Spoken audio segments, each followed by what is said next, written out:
रंग बिरंगी पतंग, तेज मंजे वाली लटाई, कम से कम दामों में, ले लो ले लो। आवाज सुनकर सभी पक्षी पिंकी चिड़िया की दुकान पर आने लगते हैं और देखते ही देखते उसकी दुकान पर भीड़ हो जाती है। आसमान में बहुत सारे पतंग उड़ रहे होते हैं। तभी पिंकी चिड़िया की दोस्त टोनी चिड़िया वहाँ आ जाती है और कहती है, मकर संक्रांति आने वाली है, इस बार हम दोनों भी पतंगबाजी करेंगे। ये सब सुनकर पिंकी चिड़िया रोने लगती है और टोनी चिड़िया को सब कुछ बताती है।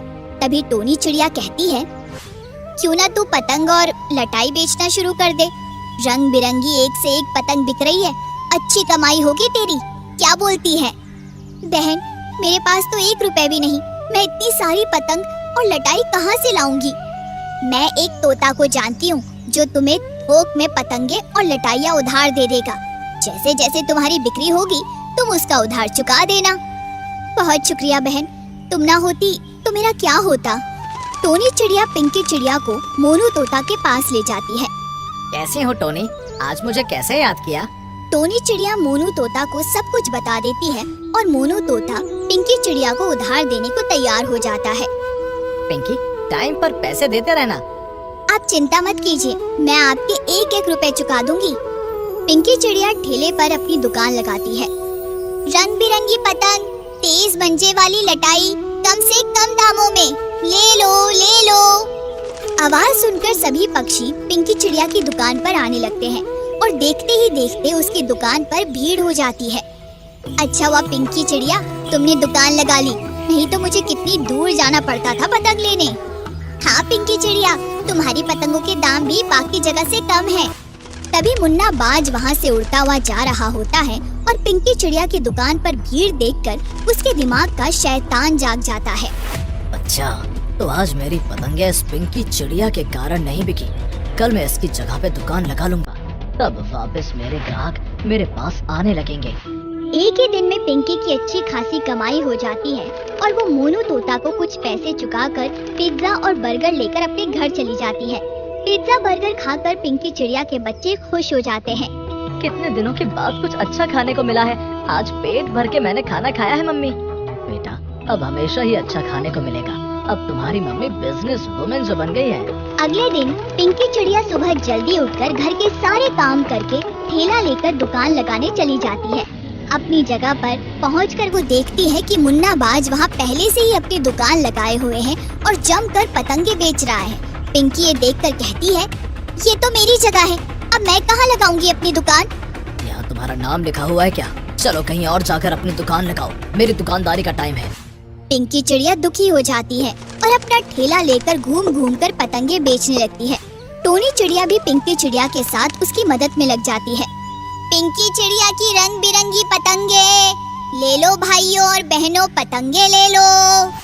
सभी पक्षी पिंकी चिड़िया के पास से पतंग लेने लगते हैं और मुन्ना बाज की दुकान में फिर से कोई ग्राहक नहीं आता है। ये सब देखकर मुन्ना बाज गुस्से में आग बबूला हो जाता है। नहीं छोड़ूंगा इस पिंकी चिड़िया को, मेरे अच्छे खासे चलते हुए धंधे को इसने ठप कर दिया, लेकिन करूँ भी तो क्या करूँ। तभी पेड़ पर बैठा कल्लू कौवा ये सब सुन लेता है और उड़कर मुन्ना बाज के पास आकर कहता है, दुश्मन का दुश्मन दोस्त होता है, मुझे भी पिंकी चिड़िया से अपना पुराना हिसाब चुकता करना है। ठीक है, आज से हम दोस्त हुए, अब तुम ही कोई तरकीब निकालो इस पिंकी चिड़िया को मुक्ति देने की। अपनी पतंग पर ना ये इतना इतरा रही है, क्यों ना हम इसकी पतंग ही फाड़ दें, ये अच्छा आइडिया है। मुन्ना बाज और कल्लू कौवा पिंकी चिड़िया का पीछा करते हैं और उसकी और टुन्नी चिड़िया की आंखों में धूल झोंककर उसकी एक एक करके सभी पतंगे फाड़ते जाते हैं। अपनी पतंगे फटी देखकर पिंकी चिड़िया रोने लगती है और कहती है, टुन्नी, अब मेरे घर कैसे चलेगा? कहीं मोनू तोते ने तो मेरे साथ धोखा तो नहीं किया है? नहीं पिंकू, मोनू मेरे साथ ऐसा कभी नहीं करेगा, ये सब किसी की चाल है, मैं कुछ करती हूँ। टुन्नी चिड़िया छुप जाती है और पिंकी चिड़िया अपने बचे हुए अच्छे पतंगों को बेचने में लग जाती है। तभी टुन्नी चिड़िया देखती है कि मुन्ना बाज और कल्लू कौवा पिंकी चिड़िया की पतंगे फाड़ रहे हैं। टुन्नी चिड़िया पीछे से उन पर हमला कर देती है और चिल्ला चिल्ला कर सभी पक्षियों को इकट्ठा कर लेती है। सभी को देखकर कल्लू कौवा और मुन्ना बाज डर जाते हैं। यही दोनों हैं जिन्होंने पिंकी की पतंगे फाड़ी है। भाइयों, मैंने कुछ नहीं किया है, ये कल्लू कौवा तो पहले से ही मेरे पीछे पड़ा है और ये मुन्ना बाज जब से मैंने दुकान खोली है मुझे जीने ही नहीं देता है। हम लोगों पर झूठा इल्जाम क्यों लगा रही हो पिंकी? ये सब तुम दोनों पिंकी की दुकान बंद करवाने के लिए कर रहे हो, क्योंकि अब कोई तुमसे पतंग नहीं लेता है ना? यही बात है तो एक काम करो, कल मकर संक्रांति है, तुम दोनों में जिसकी पतंग आसमान में सबसे ऊंची उड़ जाएगी वही पूरे साल यहाँ पतंग बेचेगा। मुन्ना बाज की तरफ से कल्लू कौवा कहता है। मंजूर है हमें। पिंकी चिड़िया की तरफ से टुन्नी चिड़िया कहती है, हम भी तैयार है। अगले दिन टुन्नी और पिंकी चिड़िया अपने अपने घर के काम करके कमर कसकर मैदान में आ जाती है। कंपटीशन शुरू होता है।